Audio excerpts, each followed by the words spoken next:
Hello दोस्तों, स्वागत है आपका बीआर एजुकेशन में। आप सब कैसे हैं? आशा करता हूँ आप सब अच्छे होंगे। अब रेगुलर क्लास आएगी। इतने दिन कुछ बीच में प्रॉब्लम हो गई थी। आज हम पढ़ेंगे लोकनाट्य। कक्षा 10 की ये किताब है और आजकल इन्हीं में से ज़्यादा क्वेश्चन आपको देखने को मिलते हैं।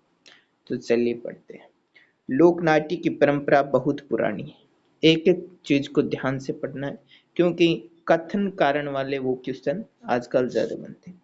लोकनाट्य की लोकनाट्य की परंपरा बहुत पुरानी है। लोकनाट्य है, इसकी परंपरा है वो बहुत पुरानी है। लोकनाट्य की कथाएं, संवाद, गीत लोकमानस में प्रचलित एवं उनकी रुचि के अनुरूप होते हैं। अब यहाँ पर आपको गुमराह करने के लिए नहीं लिख सकते हैं। यानी लोकनाट्य की जो कथाई होती है, संवाद होता है, जो गीत लोकमानस में प्रचलित है, उनकी रुचि के अनुरूप होता है। ठीक है। यानी जैसे कोई लोग किसी क्षेत्र में निवास कर रहे हैं तो वो गीत भी उसी उन्हीं की जो रुचि होगी उन गीतों में, वही गीत, वही कथा, वही संवाद है, वो वहां प्रस्तुत किए जाएंगे। ये जन सामान्य के मनोरंजन के लिए इन्हीं के द्वारा मंचित किए जाते हैं। वर्तमान में ऐतिहासिक और पौराणिक लोक कथाओं के साथ साथ राजनीति, शासन व्यवस्था व अद- अद्यतन घटनाक्रम को भी इनके द्वारा व्यक्त किया जाता है। राजस्थान के लोक नाट्य बहुरूपी और बेरंगी है। राजस्थान लोक नाट्य है वो क्या है? बेरंगी, बहुरूपी और बहरंगी है। ये लाइन आपको जरूर ध्यान में रखनी चाहिए। राजस्थान लोकनाट्य बहुरंगी, बहुरूपी और बहुरंगी। अरावली के पर्वतीय क्षेत्रों में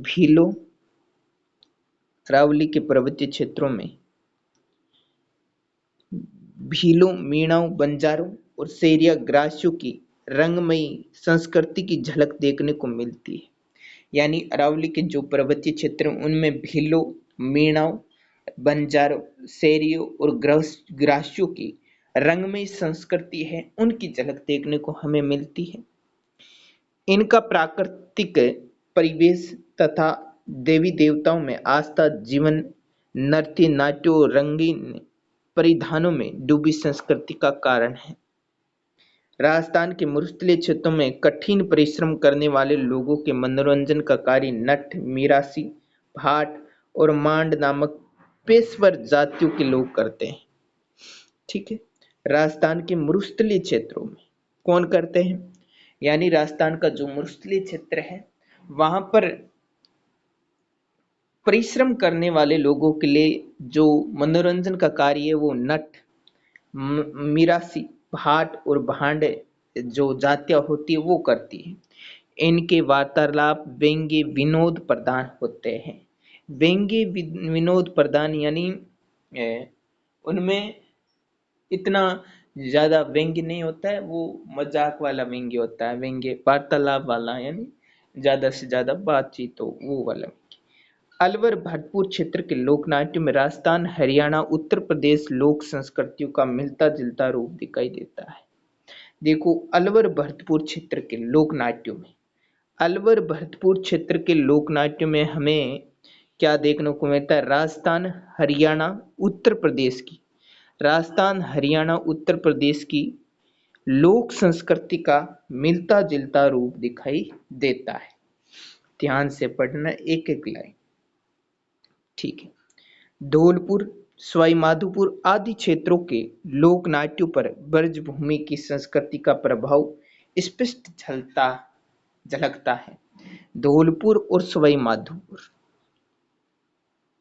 धौलपुर, सवाई माधोपुर आदि क्षेत्रों के लोक नाट्यों पर ब्रजभूमि की संस्कृति का प्रभाव है वो स्पष्ट झलकता है। राजस्थान में लोक नाट्यों के निम्नलिखित रूप जो प्रचलित है वो देखते हैं। सबसे पहले हम बात करेंगे ख्याल। ख्याल क्या होती है? ठीक है।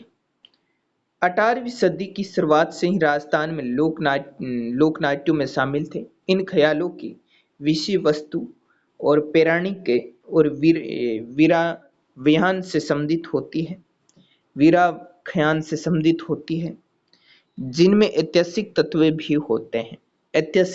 भी होते हैं। भौगोलिक अंतर के कारण इन ख्यालों ने विभिन्न रूप ग्रहण कर लिए हैं। इनमें भाषागत के स्थान पर, यहाँ पर ध्यान देना, भाषागत के स्थान पर शैलीगत भिन्नता पाई जाती है। यानी यहाँ पर शैलीगत भिन्नता पाई जाती है, भाषागत भिन्नता नहीं पाई जाती। भाषागत के स्थान पर शैलीगत भिन्नता पाई जाती है, शैलीगत भिन्नता पाई जाती है। तो ये लाइन इंपॉर्टेंट है। इन ख्यालों में कुछ विशेषताएं निम्न प्रकार है, ठीक है। अब कुचामनी ख्याल की देखते हैं। कुचामनी ख्याल है, इसको पढ़ते हैं। कुचामनी ख्याल का प्रवर्तक प्रसिद्ध लोकनाट्य लच्छीराम है और ख्याल परंपरा में उन्होंने अपनी शैली का समावेश किया। लच्छीराम द्वारा रचित ख्यालों से चांद, देखो कौन कौन सी ख्याल है वो रचित है। चांद, नीलगिरी और राव रीडमल तथा मीरा मंगल प्रमुख है। उगम राम जी भी कुचामनी ख्याल के प्रमुख खिलाड़ी है। इस शैली की विशेषताएं निम्नलिखित है, ठीक है। इस शैली की जो प्रमुख विशेषता है वो देखते हैं। इसका रूप है वो ओपेरा जैसा है। इसमें लोकगीत की प्रधानता है। इसमें लोकगीतों की क्या है, प्रधानता है। यहाँ पर नहीं दे सकता है कि लोकगीतों की प्रधानता नहीं है। कौन सा कारण सत्य है। इसका प्रदर्शन खुले मंच पर किया जाता है। इसमें स्त्री चरित्र का अभिनय कौन निभाते हैं भाई, अभिनय पुरुष पात्र निभाते हैं। स्त्री चरित्रों का जो अभिनय है वो पुरुष निभाते हैं। इस मतलब ये हुआ कि जो स्त्रियों के कपड़े हैं वो कौन पहनते हैं, वो पुरुष पहनते हैं, ठीक है। इस ख्याल में संगत के लिए ढोल वादक, शहनाई वादक और ढोल व सारंगी वादक मुख्य सहयोगी होते। तो कुचामनी ख्याल में देखो ढोल, शहनाई और सारंगी के वाद्य यंत्र का प्रयोग किया जाता है। इस ख्यालों की भाषा सरल होती है, सामाजिक व्यंग्य पर आधारित विषय वस्तु चुनते हैं। शेखावाटी ख्याल, शेखावाटी ख्याल के जो प्रवर्तक है वो नानूराम है। उनके स्वरचित ख्यालों में प्रमुख हीर रांझा, हीरचंद भर्तहरि, जयदेव कलाली, ढोला मरवण और अल्हादेव।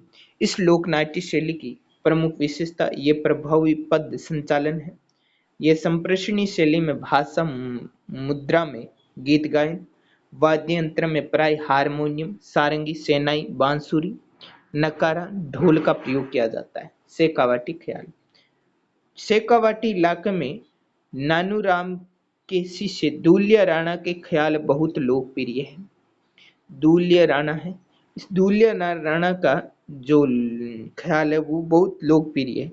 गीत में स्वांद उनके ख्यालों को साहित्यिक तथा रंग मंच के अनुकूल बनाते हैं। दुलिया राणा के परिवार के लोगों को इन्हीं ख्यालों में होने वाले व्यय का वहन करते हैं। अब बात करेंगे हम जयपुरी ख्याल। जयपुरी ख्याल की बात करेंगे। गुणीजन खाने के कलाकार जयपुरी ख्यालों में भाग लेते थे। इस ख्याल की कुछ निजी विशेषताएं हैं। स्त्री पात्रों की भूमिका स्त्रियां ही निभाती है। यानी यहाँ पर देखो इम्पोर्टेंट पॉइंट है कि स्त्री पात्रों की भूमिका कौन निभाती है भाई, स्त्रियां निभाती है, पुरुष नहीं निभाते, ठीक है। इस ख्याल में नए प्रयोगों को अत्यधिक संभावना है। इसमें समाचार पत्र, कविता, संगीत, नृत्य, ज्ञान, अभिनय, सुंदर समावेश मिलता है। इस शैली के कुछ लोकप्रिय ख्याल जोगी जोगन, कान गुजरी और मियाँ बीबू और पठान और रसीली, ये तंबोलन आदि है, ठीक है। अब एल्ला ख्याल दौसा, लालसोट, सवाई माधोपुर क्षेत्र का प्रसिद्ध है। इस ख्याल के प्रमुख शायर एल्ला थे। यानी इस ख्याल के प्रमुख कौन थे, शायर एल्ला थे। ये कहाँ पर प्रसिद्ध है? लालसोट दौसा सवाई माधोपुर क्षेत्रों का प्रसिद्ध है। ठीक है, लालसोट दौसा सवाई माधोपुर। बम नती बम नगाड़ा यानी बम बड़ा नगाड़ा, बम बड़ा नगाड़े को कहते हैं, के प्रयोग के साथ इस ख्याल का प्रारंभ होता है। इसमें नौबत बजाया जाता है। इस ख्याल की प्रमुख विशेषताएं हेला देना। क्या देना? हेला देना। अब बात करते हैं आगे। खनियालाल ख्याल। ख्याल क्रोली स्वयंमाधोपुर धौलपुर भरतपुर दौसा क्षेत्र का प्रसिद्ध लोकनाट्य। इस ख्याल में के कही जाने वाली मुख्य कथा को कहन और मुख्य पात्र को मेडिया कहा जाता है। ठीक है। तुरा कलंगी ख्याल। तुरा कलंगी ख्याल मेवाड़ के शाही अली और तुक्कनगीर नामक संत पीरों ने 400 वर्ष पूर्व वे तुरा कलिंगी ख्याल की रचना की थी। तुरा को शिव और कलिंगी को पार्वती का क्या माना जाता है? अवतार माना जाता है, पार्वती का प्रतीक माना जाता है। तुरा तुक्कनगीर तुरा के तथा शाह अली कलंगी के पक्षधार थे। ठीक है? इनके शिव शक्ति संबंधी विचारों को लोगों तक पहुंचाने का मुख्य माध्यम काव्य रचनाएं थी, जिन्हें दंगल के नाम से जानते थे। इसके संवादों को बोल कहते हैं और ये काव्यात्मक होते हैं। तुरा कलंगी के सर्वप्रथम खेले गए ख्यालों का नाम तुरा कलंगी ख्याल था। इसकी प्रकृति गैर व्यावसायिक है। इसमें 20 फुट ऊंचा रंगमंच बनाकर उसकी राजस्थानी शैली में भरपूर सजावट की जाती है। इस लोकनाट्य में दर्शक के भाग लेने की सर्वाधिक संभावनाएं होती है। इसमें चंग वाद्य यंत्र है वो बजाया जाता है, चंग वाद्य यंत्र बजाया जाता है। ठीक है।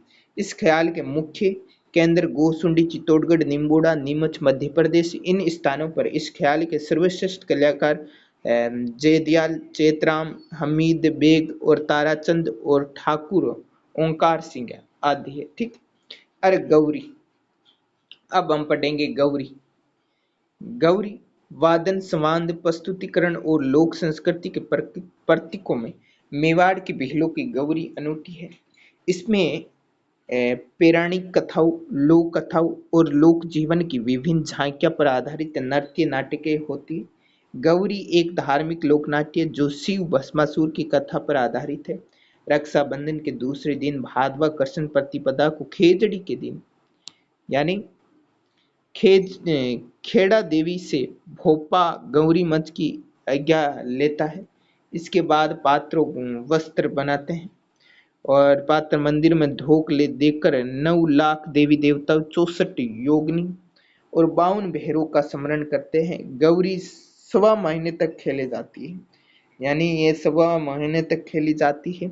इस अवधि में शराब मांस हरी सब्जी का निषेध होता है। ये इंपॉर्टेंट लाइन है, इस अवधि में शराब मांस हरी सब्जी का निषेध होता है। हरी सब्जी और मांस इनका क्या होता है? निषेध होता है। जिस गांव से गौरी आरंभ होती है उसका खर्चा वही गांव वहन करता है। गौरी का मुख्य पात्र बूढ़िया होता है। राया स्त्री रूप में पार्वती विष्णु का प्रतीक होती है। पार्वती और किसका प्रतीक होती है? विष्णु का प्रतीक होती है। जमटाई लोक भाषा में कविता पाठ करता है और जो कुटकडिया होता है वो क्या करता है? उसे दोहराता है, यानी सूत्रधार का काम करता है। और बूढ़िया है वो कुटकडिया संवाद में पूरक बनता है।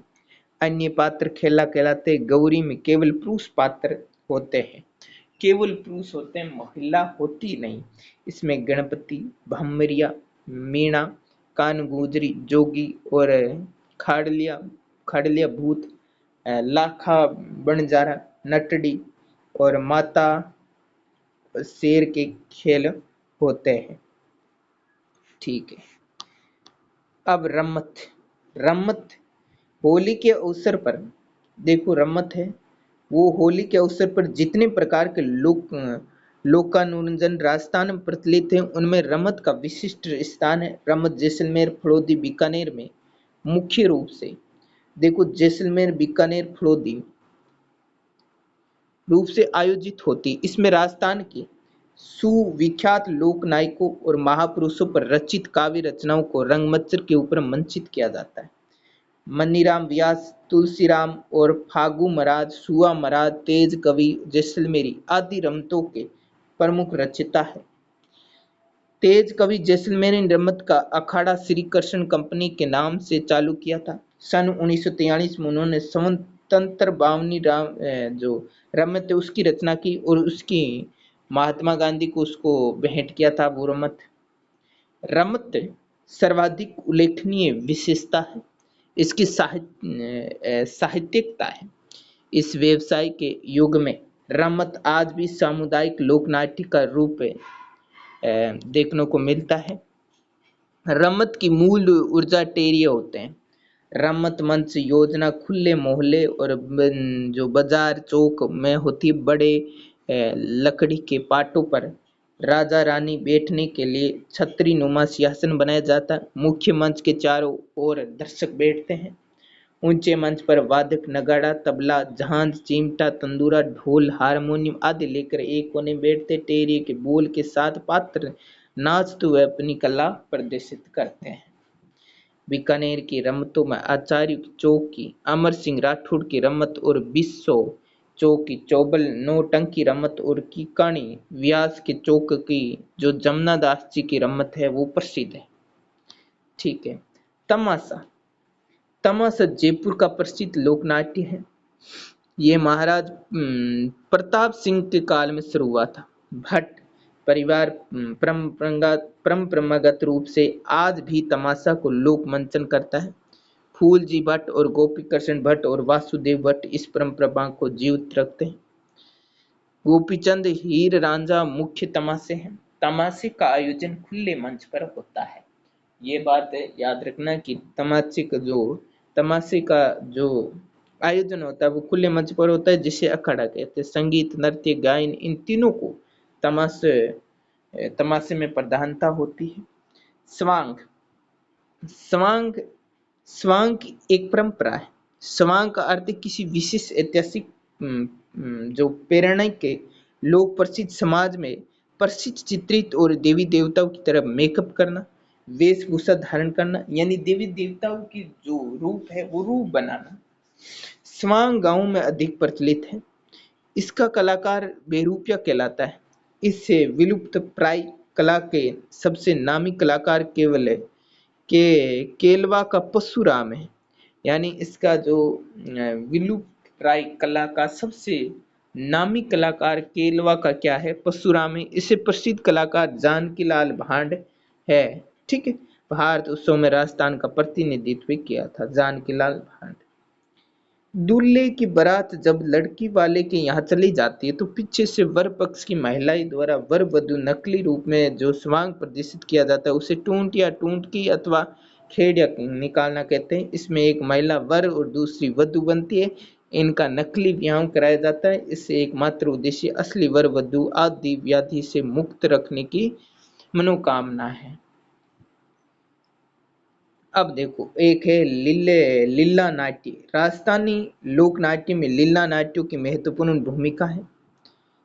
रामलीला रासलीला के अतिरिक्त लीलाओं के कुछ रूप में प्रचलित है जैसे रावलों की रमत सम्या गौरी और सनगादियों की लीलाएं ग्रास्यों की गौर लीलाएं राम लीलाएं कृष्ण लीलाएं। रास लीलाओं में कृष्ण के बाल्यकाल और किशोर अवस्था में लीलाओं के प्रस्तुतिकरण किया जाता है। फुलेरा जयपुर असल हरदोना गुंडा आदि में रासलीला की अनेक मंडलियां और रासलीला का मुख्य प्रयोजन भगवान राम के जीवन प्रसंगों जीवन चित्रण है। इससे प्रस्तुतिकरण में भरपूर पाटोदा तथा विषय अपनी अलग पहचान है। राम जीवन से संबंधित महत्वपूर्ण समय को इस नौकनाट्य शैली में प्रस्तुत किया जाता है। इसमें नृत्य गीत विभिन्न वाद्य यंत्र का प्रयोग किया जाता है। गार का आयोजन ग्रास्य वैशाख शुक्ल चतुर्दशी को भेकोर जो भख्योर की गणकोर होती है वो उस नाम से किया जाता है। इसमें लकड़ी की गोर हंसार ग्रासिया स्त्रियां अपने सिर पर रखकर नृत्य करती है। इसके पुरुष मुखोटा लगाकर तलवारबाजी प्रदर्शित करता है। देखो सनकादिक लीलाओं राजस्थान में अत्यंत प्रसिद्ध है। सनकादिकों की लीलाएं राजस्थान में असली प्रसिद्ध बहुत ज्यादा प्रसिद्ध है। इन लीलाओं के प्रमुख अखाड़े गोसुंडा तथा बसी है। गोसुंडा के राधा कृष्ण युगल स्वरूप है और रसादी कलाओं का आयोजन किया जाता है। अवतारों के चेहरे विभिन्न प्रकार के मुखौटे धारण किए रहते हैं। बस्सी में ब्रह्मा, गणेश, कालिका, हिरण्यकश्यप और जो नरसिंहावतार की झांकियां प्रदर्शित की जाती है। नौटंकी धौलपुर, अलवर, गंगापुर, भरतपुर, सवाईमाधोपुर नौ टंकी का खेल प्रचलित है। नौटंकी के नाटकों में बसंत, नौकापोश और सत्यवादी हरिश्चंद्र, राजा भर्तहरि आदि प्रमुख है। प्राय विवाहों, सामाजिक समारोह, मेले, लोकोत्सव पर इनका आयोजन किया जाता है। अब लास्ट हमारी चार बेंत टोंक का लोकनाट्य प्रसिद्ध है। संगीत दंगल के रूप में खेला जाता है। इसका प्रारंभ टोंक के नवाब खास शासनकाल में करीम खान नेहिंग द्वारा किया जाता है। इस लोकनाट्य में गायक डप बजाते घुटनों के बल खड़े होकर गाकर अपनी बात कहते हैं। थैंक यू, धन्यवाद दोस्तों। चैनल को सब्सक्राइब करना। बाय।